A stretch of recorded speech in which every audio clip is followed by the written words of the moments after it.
If this world is nothing, then you mean your mother is nothing, your father is nothing, your children are nothing. Then prayer is nothing because that's in this world. What I'm trying to get at is sometimes what you feel like is an emptiness. We think every time there's a problem, it's a spiritual problem. Sometimes it's something physical that's causing a crisis. Sometimes it's something emotional. Sometimes it's something intellectual that's causing a crisis. Sometimes it's not something you can change.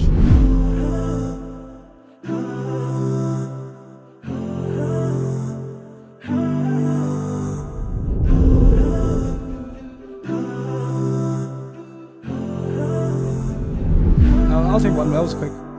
Assalamu alaikum first. Are you guys friends? Kind of.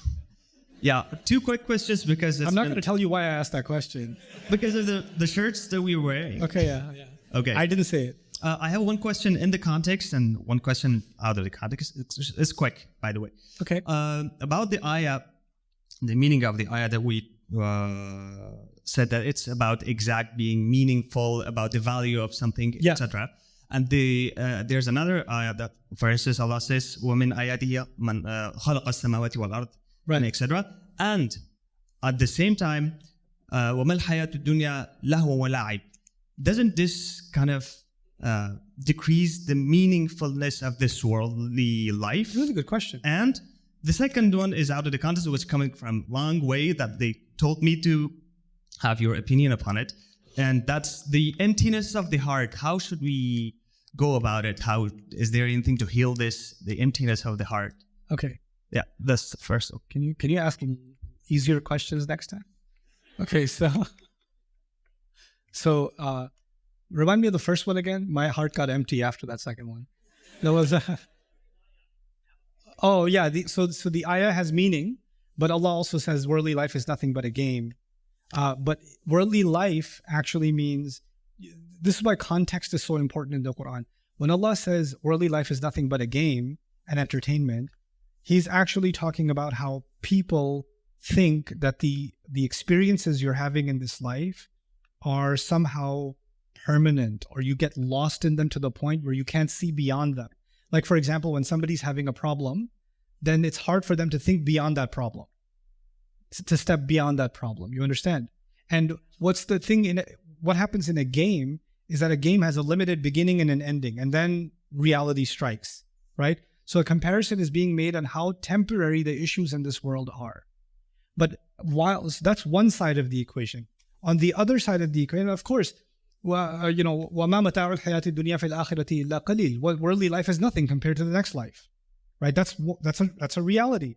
At the same time, this limited worldly reality has extremely valuable lessons in it, right? And extremely valuable. And those lessons are the ones that give meaning to both this life and connect it to the next life, that they tie them together. And we have to live that dichotomy, because one extreme that happens in religions and even in some Muslims is this world is nothing. That's an extreme. That is not the Quran. That is not the Sunnah. If this world is nothing, then you mean your mother is nothing, your father is nothing, your children are nothing. Then prayer is nothing because that's in this world. The Kaaba is nothing, and then everything is nothing. Does that make sense? No, it doesn't. No, but this world compared to the next is nothing means whatever I do in this life should be of some benefit also in the next life, or at least not violate the next life. That's the point of it. But and the insignificance of this world does not take away from it giving us significant direction anyway, right? So both of those things go hand in hand. And it does save us from a really terrible extreme, because when you start saying this dunya is nothing, I just want akhirah, then you haven't understood Allah's book. Why did Allah say, go look at the mountain, look at this beautiful fruit that I'm giving you, وَالنَّخْلُ ذَاتُ الْأَكْمَامِ وَالْحَبُّ ذُو الْعَصْفِ وَالرَّيْحَانِ, like look at this beautiful smell in the breeze, look at this tree with the fruits that have covers on them, and you say, Ya Allah, thanks, but it's nothing. Nothing. مَرَجَ الْبَحْرَيْنِ يَلْتَقِيَانِ, nothing. Dummy, read the Quran. Okay, so I've noticed something. Every time somebody goes to an extreme, it's because they're distant from the Quran. Every time. Quran, it'll mention something, but it'll balance it. They'll mention something, then it'll balance it. And if you don't have that balance, you'll go either swing this way or swing that way. and your worldview gets really twisted. Okay. Oh, the empty heart. Oh man. Okay. Oh, you're recording it too. That takes the pressure off. Yeah. This is great. So briefly, my thoughts on this. I've talked about this before, but briefly for you guys, I tend to believe that human beings are complicated creatures that have multiple components to them: an intellectual component, a spiritual component, an emotional component, and a physical component. I'll say that again: intellectual, emotional, spiritual, and physical. It's at least these four, right? And the problem is, if, for example, you are living a decent life, but you know intellectually you're capable of much more, you're not exercising your mind to its fullest, you will still be dissatisfied. Something is missing. Even if you're praying spiritually, emotionally, all your relationships are okay, physically you're in good health, intellectually there's a gap, and it leaves you with an emptiness. Similarly, there are people that are intellectually fulfilled, they are spiritually on point, they are physically okay, but emotionally they've got some problem. They have a terrible relationship with their mother. They don't get along with their spouse. Or they have a deep sadness inside them because of something that happened and they're never able to cope with it. Something like that. There's something missing.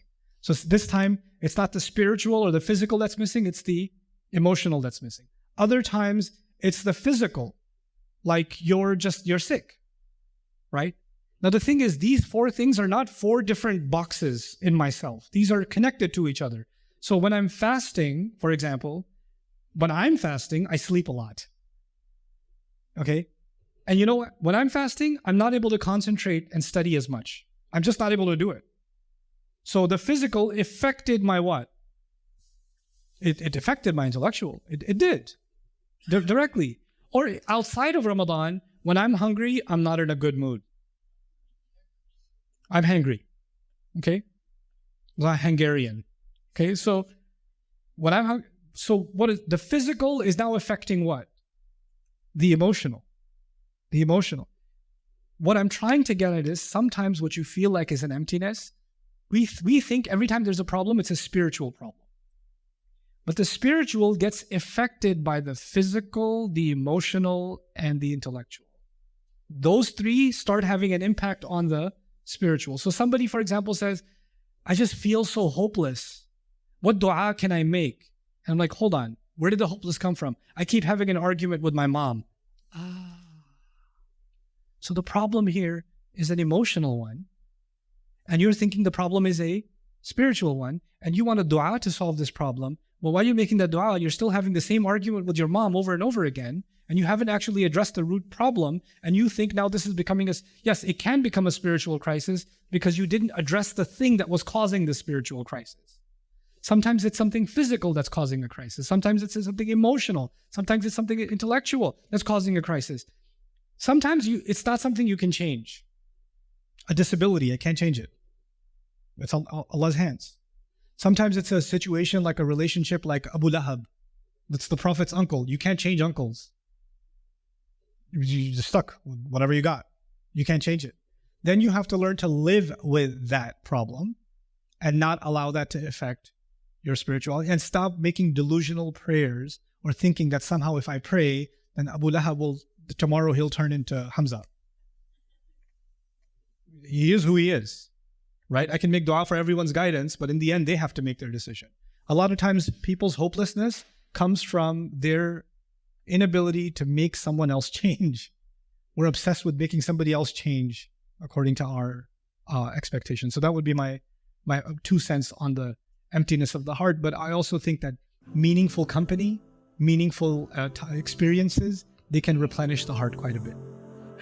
I hope you guys enjoyed that video clip. My team and I have been working tirelessly to try to create as many resources for Muslims to give them first steps in understanding the Quran all the way to the point where they can have a deep, profound understanding of the Quran. We are students of the Quran ourselves, and we want you to be students of the Quran alongside us. Join us for this journey on bayinatv.com, where thousands of hours of work have already been put in.